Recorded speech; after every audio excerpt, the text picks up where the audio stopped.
Ladies and gentlemen, the President of the United States. Thank you very much. Thanks a lot.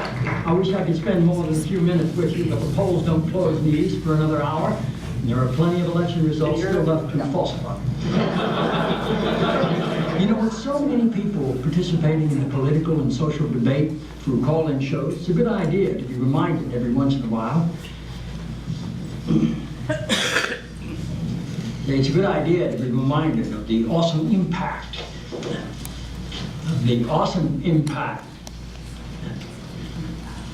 I'm sorry, you're Dr. Jenna Jacobs, right? Yes, sir. It's good to have you here. Thank you.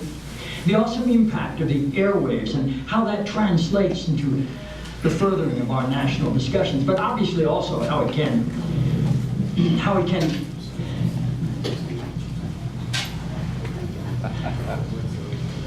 forgive me, Dr. Jacobs. Are you an MD? A PhD. A PhD? Yes, sir. In psychology? No, sir. Theology? No. Social work? I have a PhD in English literature. I'm asking because on your show people call in for advice and you go by the name Dr. Jacobs on your show, and I didn't know if maybe your listeners were confused by that and assumed you had advanced training in psychology, theology, or healthcare. I don't believe they are confused, no, sir. Good. I like your show. I like how you call homosexuality an abomination. I don't say homosexuality is an abomination, Mr. President. The Bible does. Yes, it does. Leviticus 18:22. chapter and verse. I wanted to ask you a couple of questions while I had you here. I'm interested in selling my youngest daughter into slavery as sanctioned in Exodus 21:7. She's a Georgetown sophomore, speaks fluent Italian, always cleared the table when it was her turn. What would a good price for her be? While thinking about that, can I ask another? My chief of staff, Leo McGarry, insists on working on the Sabbath. Exodus 35:2 clearly says he should be put to death. Am I morally obligated to killing myself, or is it okay to call the police? Here's one that's really important, because we've got a lot of sports fans in this town. Touching the skin of a dead pig makes one unclean, Leviticus 11:7.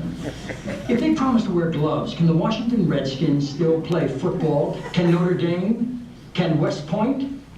Does the whole town really have to be together to stone my brother John for planting different crops side by side?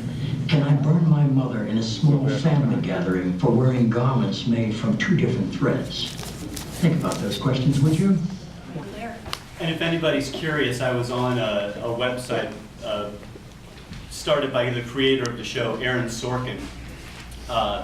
And he actually, I think a lot of you are probably familiar with that kind of sequencing of repeating, certain lines from the Bible that people use to discuss how the Bible is interpreted. And Sorkin made a point of saying he got that, I think, like maybe some of us in this room did, in an email chain. Anybody get the email chain? Yeah, okay.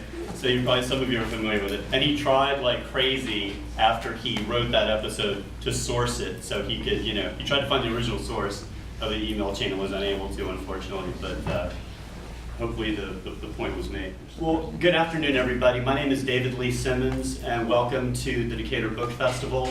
For those of you who are unfamiliar with me, I'm a freelance arts journalist here in town. I used to be the AD editor for Creative Loafing, and I am a frequent contributor to the Atlanta Journal-Constitution, and also you can sometimes hear me talking up stuff going on around town on WABE, the local NPR affiliate, with Preview with Lois Rices, and I talk a little bit about movies with John Lumley on City Cafe, maybe once or twice a month. And so it's really a privilege. I really appreciate Tom Bell for letting me interview the author, our guest here today. I couldn't help but notice what I find to be kind of an ironic meta nature about today's discussion, because here we are interpreting an author's work, which is itself a bit of an interpretation of the Bible, which is itself at least a little bit of an interpretation of many books, scrolls, and other writings. So we're sort of dealing with some layers here that I think you'll find kind of interesting. It's a little weird, but it should be also informative and hopefully a little bit of fun too. So with that, I'd like to introduce to you Kristin Swenson, who is the author of Babel, Making Sense of the Most Talked About Book of All Time. Ms. Swenson, who's a professor of religious studies at Virginia Commonwealth University's School of World Studies, is also the author of the book Living Through Pain, Psalms and the Search for Wholeness, which was a couple of years ago? 2005. 2005. One could probably wonder how Kristin Swenson would define her, on Facebook, her relationship status with the Bible. Single, married, engaged, or maybe better yet, as we're all familiar, it's complicated. The subtitle for Babel says it all, though, I think, to me. I think it's a way that she tries, as a scholar, what most of us try to do in our everyday lives, whether it's in the media, in entertainment and politics, in the church, in the public square, and that's to understand what the Bible means and what it means to and for us. And because the Bible, whether we like it or not, it's all around us, both literally and figuratively, kind of like the hero itself. Kristin Swenson understands this, and with her book, she first tries to lay out the background of the Bible, and then sifts through the many perspectives on the book. And it's often an approach that alternates between the scholarship that has marked her career and an accessibility that includes the cultural and pop cultural scope that we so often find in talking about the Bible. As the Washington Post's Michael Durda wrote in his excellent review, which I'd read that before I'd even look at the book, it's great. He wrote, "In the end, Swenson stresses the polarities that characterize this book of books," and he quotes from the book. "There is a constant tension in both the Old Testament and the New between God's otherness and God's likeness, between transcendence and immanence, between God's efforts to be known and God's defying human understanding.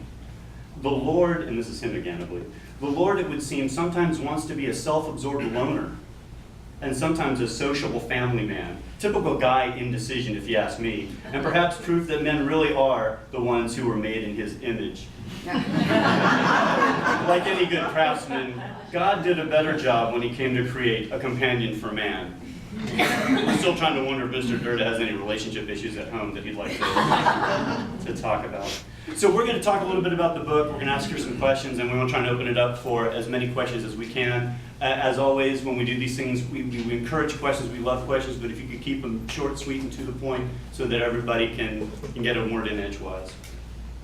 I guess the first question, which comes from my Catholic wife, who knows more about the Bible than I do, to the point where she actually has one.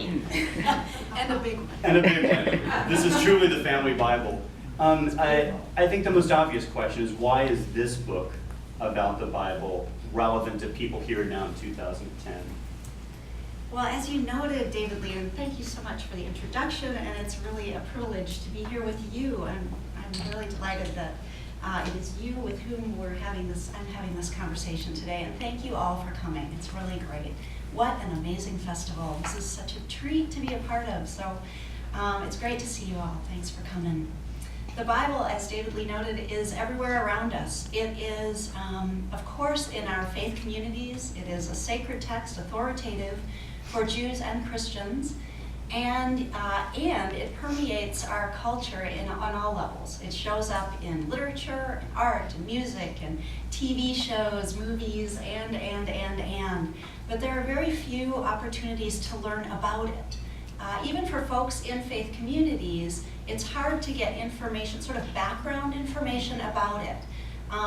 Many excel in the study of, those religious communities excel in the study of text as it may apply immediately to their lives, and frequently folks study small chunks of text in depth in those contexts, but don't have much of an opportunity to step back and ask, for instance, what is the Bible in the first place, which is the first chapter in this book?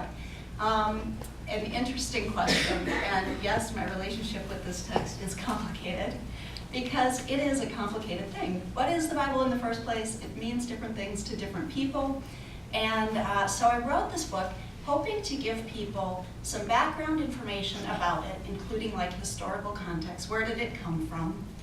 What were the kind of circumstances out of which these texts come that might help us better understand them in some ways? how do people use the text? I spent a chapter talking about controversial issues. We may talk some about that.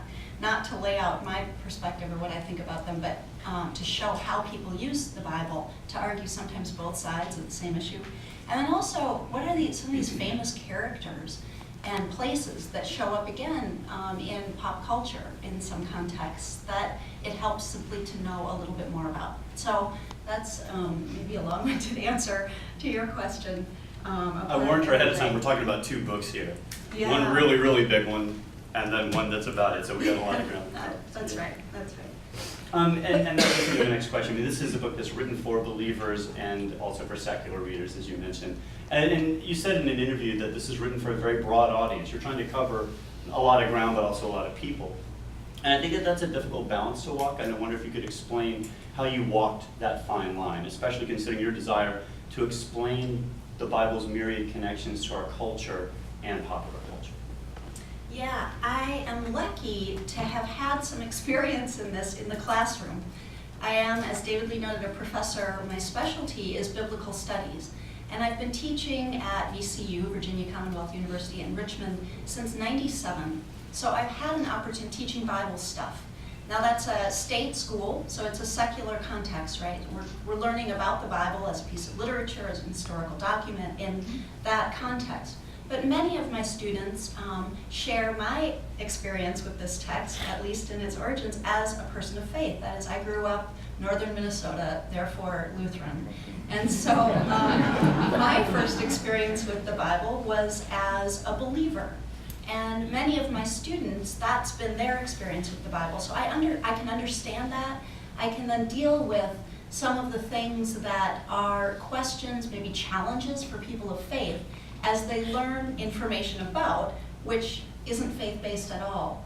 That is, there's a lot of information that is simply what it is, regardless of how you believe it. If that makes sense, we can talk more about that.